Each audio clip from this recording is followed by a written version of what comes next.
I am an insecure person in relationships. I am not insecure outside of a relationship. Outside of a relationship, I'm like, I am the baddest bitch to ever walk the planet. And in a relationship, I'm like, do you love me for sure? Are you sure? Yeah, are you sure? Because you need to tell me like 17,000 times a day.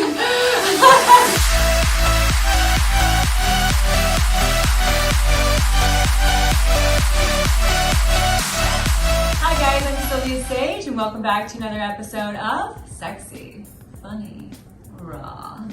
Today I am joined with the very sexy, very beautiful, and very fun Melrose Michaels. Hi guys, nice to meet you. And so I asked last week what were the episodes you guys wanted to talk about. So we went with the second biggest topic, which is what women actually want from men. And now, of course, everyone knows I am single, but I brought a happily married friend of mine on. So you know that we're going to give you the real truth. What single women want, what married women want. Exactly. What women want from men. One of my biggest things is humor. Yes. I love a funny man. I think I've slept with plenty of fours who made me laugh so much. I was like, there's sevens in my book, you know? Yeah, it raises the number It for sure. really does. It makes a big difference. Yeah, I mean, there's definitely been times where I've friend-zoned somebody and then we like go out and I'm like, he's really funny. Yeah. If you're in a public setting too and you're getting that feedback from other people who are laughing with what he's saying, it's like, oh, he's so attractive. Look at all this. Everybody likes him. Yeah. Yeah, it is. It's something about that aura. Yes. Yeah, being funny brings people in. So it's definitely a big tick for me. Absolutely. On my box. Yes. Confident man. Yes. Which that says something about being the man in the room who's demanding all the attention. Exactly. You know, I think that goes for both sexes. I agree. I think confidence is like the sexiest thing you can wear. Hands down. You were talking about that yesterday. Yeah. You were like, one of the sexiest things about one of your exes was how she owned a room. Yes. And that's really what it is. If you can walk in and just demand the attention, whether it be by comedy or whether it be by whatever, by an outfit you're wearing, your presence, your aura, whatever it is. It's a very, everybody wants to know what your secret is. I think that's why the you're secret so happy. sauce is the confidence, because if nothing else, if you're not funny, if you're not naturally charismatic, whatever, if you can fake confidence, you're gonna get there. Like you're gonna get what you wanted out of the situation. That's huge. And fake it until you make it, even if you're not confident. Rock it.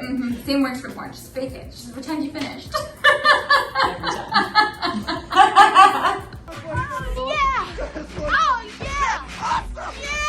Perfect! That's what I'm talking about! Yeah! Do you smell that? Do you smell that? Ew! Did you just say it smelled? We both had said understanding. Yes. And I think for me, what I mean by that is I need a man to be understanding of what it's like to be a woman in today's society. I need you to be understanding of my career and the fact that I do want a career, be understanding of the fact that maybe I don't want children or, just different things. I need you to just understand how a woman works. Know that one time a month I'm going to go completely psycho. I'm going to cry a lot. There's going to be drama. Yeah. I don't know why I'm yelling at you, but I'm yelling at you. But understand that it's okay for me too. Right. And it's going to be okay. We're going to Yeah. come back full circle and we're going to be normal humans. Yeah. But the one that sticks out for me, and this is something that I've gone through with my husband as well, is even if we're having a discussion and if it's a disagreement, whatever, he will come back and be like, look, I hear what you're saying and I understand how you got there perspective-wise, and I'm validating that for you. He's like, but in that word, just saying that word, major points. But for you to be like, you're validating how I feel, even if you disagree with it, just knowing I'm heard is something to de-escalate the situation, and that's going to go a long way. That's so true. See, that's why you're happy. Yes. So understanding passion. This is a huge one. Yeah, passion for everything. Passion Yes. for what you do for a living. Passion in the bedroom, of course. But I just think in general you need to have a reason to get up in the morning. Absolutely. And I don't want to be your reason. No, that's too much pressure, and that sets you up for complete failure in a relationship, because it starts to create this dependency when you need to be independently together. Right. Or I don't want to be the person being like, hey, it's 1 o'clock in the afternoon. Do you want to get up and Do things. I've dated a guy like that before too, and that was like our in kill. It's like I'm a morning person and he was like sleeping in and he just like wanted to nap all day, and I'm just like, I can't can't nap all day. No. There's so many things to be doing. No, yeah. Yeah. It'll weigh on you. It starts. It's like not something that you think in the beginning is going to be an issue, but then it starts to add up. The snowball, and then slowly over time, you're like, why am I with this person? Yeah. They don't care about anything. Yes. Have your own dreams. Have your own passion, and be passionate with males. Yeah.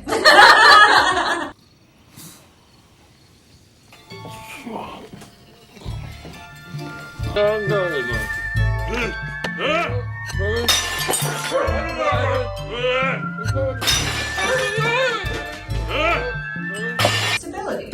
And of course, if you're going to be someone who's passionate about something, the odds are you're going to have some sort of stability in life. I would agree. I mean, there are dream chasers. I think we're both very much dream chasers. So there's always a little uneasiness and a little rocky road to chasing that dream. Yeah, but there's ups and downs. Yeah, but as long as you're sticking with it, I think stability comes to it. Yeah, I think stability, especially from a relationship standpoint, goes very much hand in hand with dependability. Yeah. Like, I need to know if I call you, you're going to be able to come get me if my car breaks down. Like, I need to know if I'm coming home late, you're going to be there to let my dogs out. Like, we need to be a full team unit, and that goes in with stability, for sure. You're just making relationships sound good. Appealing? Yeah. Like, I haven't had any appeal to that. I'm like, ooh, that would be nice to have someone pick me up when I needed something. Yes, when your tire goes flat, or you lose your house key. Yeah. That's nice. Things to keep in mind. Being kind to other people for me is big because if you're rude to the wait staff where we went, or if you're rude to the valet or any type of service person, I can't stand when people think that they are above a service person. No, absolutely. So how you treat other people is really big to me. That's huge. Yeah. Something that stood out about my husband, and this is the only person that actually stood out to me out of all the guys I've dated, in a significant, meaningful way, is the kindness factor. Because my husband will pull over to help anyone with a flat tire. Aww. He will jumpstart a car. He will fix whatever he can fix. He will go out of his way to do those sort of things. Yeah. And that's not something I had seen in relationships I had previously been in. But I would say kindness can be a sore spot for an insecure partner. So if you're with someone who's insecure and your partner is very kind and overly giving and generous to people, that can heighten the other parther or spouse. I can actually level. see that because I am an insecure person in relationships. I am not insecure outside of a relationship. Outside of a relationship, I'm like, I am the baddest bitch to ever walk the planet. And in a relationship, I'm like, do you love me for sure? Are you sure? Yeah, are you sure? Because you need to tell me 17,000 times a day. So I can definitely understand it. And if they're going out of their way to help other people, you're like, why are you helping them? Yeah. Why did you want to help me? I have things. Look at, I broke this nail. Yeah. Look at, I have things I need help with. Yeah. You need to be able to allow someone else to come into the attention space for a minute, and step back and be like, I admire that he's taking the time to do that, or she's taking the time to do that. That's a big one. Yeah. So it can be a good quality, but also just realize that it can be a quality that can make your partner maybe second guess themselves. A little bit. So in that, I just say validate your partner a lot more. I think validating your partner is a huge thing if you're going to be in a actual functioning relationship. Absolutely. And don't fall for this simp thing. You're not simping. You're just being a good partner. Right.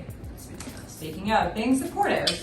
Yes. Of this one. Being a supportive partner. Tell me what that means to you. So for me, I can always tell if I'm in a healthy or not healthy relationship because my partner will add I know what's the word. He will emphasize my success level. Yes. So when I'm with a partner that's not supportive, it's almost this toxic factor where I'm swimming upstream and everything's hard and I'm not accomplishing anything and I'm moving at a slower pace than I normally would. Yeah. And when I'm with someone who's super supportive, I'm at a 10x production level. Yes. I'm getting through all my things. I don't have this strong pillar in my life, which is my relationship with my partner, isn't in question. So I get to excel at everything else. Yeah. And when you don't have that pillar taken care of, you're held back as a byproduct. It's nice to have that cheerleader. Yes. Somebody in your corner who is rooting for you just as much as you're rooting for yourself. Because I put that to going to a gym versus working out at home. When I work out at home, I'll still work out and I'll work out plenty hard, but I'm not going to work out nearly as hard as when I'm in a gym and I think other people are watching. Yes.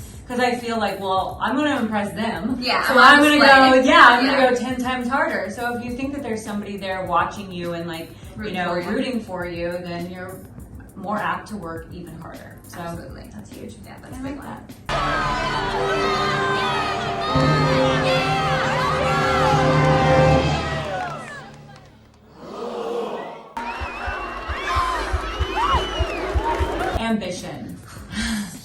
I've broken up with people over no ambition. Yeah, same.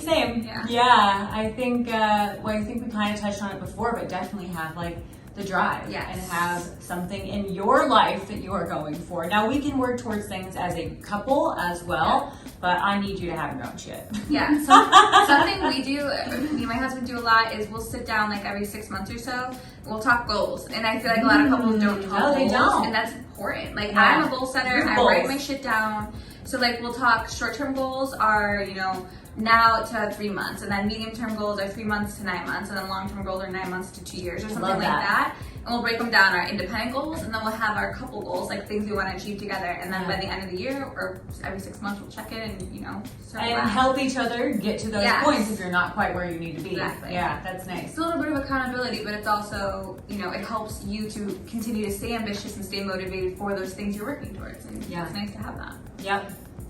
I also think it's very important, especially in today's society, to remind men that women are still looking for you to be a gentleman. You know? You can be independent and still want someone to hold the door open for you. That's Yes. a real thing. It really is. Doesn't need to be an extreme. Yeah, and it's just like the basics. I'm not even one with the car door, but like the door to a building, or you mentioned, walking on the traffic side of Yes. you when walking down the street, or holding your hand in public, or just like simple things. Pulling out your chair, remembering what my favorite drink is. Yeah. It's the absolute small things. It can go into like even what your love language is. Like if you know that your person loves praise or feels affection with gifts, and gifts doesn't need to be like gifts. It can be like, I was at Walmart and I saw that thing you like, so I grabbed it. Yeah. Yes. That's what gifts means. It's not like some extravagant, like I bought you a car. Yes. Like, no, it doesn't need to be that. I remember you liked that face mask you did. Exactly, picked and one I up for saw you. it. Yeah, and I did it. So in terms of the chivalry angle too, when it comes, people think it's extreme. Like, oh, well, she's an independent woman. She doesn't like when people do that or like step on her toes. No, you can be both. Yes. And have it work. And I think that's what it needs to be, because I still want to be overly providing for my man in that way too. Like, if you're having a hard day, come home. I'll have dinner ready. I'll take care of the things, and I don't cook, but I'll do it. Right. Yeah. So you gotta just give and take. It needs to be a partnership. I feel the same way. When we're saying these are the things women want from men, we're not saying we don't also want to give them back to you, because Exactly. we absolutely should be reciprocating. These should be things that men and women should be giving, or women to women and men to men should be giving in a relationship, human being to human being. We're just simply telling you what we're looking for. Yes. And I also think, last but not least, let's normalize being tested. I think the sexiest thing you can say to me on a date is that you've been recently tested. And I don't mean by recent the last 6 months. I don't mean in the last year. I mean maybe within the last week. Yes. 2 weeks. Definitely since your last sexual partner. And even if you don't think that, you're like, oh, well, I'm not really sleeping around or anything like that, I don't care. I don't care. You've been out with a stranger. You should. Yes, exactly. There are so many different ways for things to be passed along, and I just say let's normalize it. Everyone start getting tested, and let's start fucking. Let's have more sex. We're edging out of COVID. Let's get back to random sex with strangers, tested strangers that are very nice to us. That's what we're looking And for. chivalrous. I'll consider it on one condition. Whatever it is. We get you tested. For STDs, that's not an issue. No, you idiot. For learning disabilities. Nobody cares about your escapades with your bitches. One thing we never even mentioned here: dick size, sexual Okay. performance. Okay, we should get on that, yes. But these aren't things that really are important when a female is looking for a man. We were discussing this prior to the show of what things we were really looking for, and one thing that we both realized, we were like, wow, we never mentioned one thing about sex, about their performance in the bedroom, about their penis size, because guys, that's not what we're looking for. That's so secondary. And now it's a plus. Great sex is a plus, but great sex can be achieved and it can be worked at. There are sex toys, there are classes. Hell, there are things we can probably teach you. There might be some things you can teach us. Communication is key, and good sex can be built. Yeah. It's not something we're looking for, so please don't plaster that or feel like that you don't stand a chance if you have a less than average penis. You stand all of the chance. Yes. Have some confidence, be a gentleman, have some understanding, and just treat us like normal people. Yeah, absolutely. All right, guys, now I think we know what you're looking for. All right, guys, that's it for today. I hope you enjoyed the show. Until next time.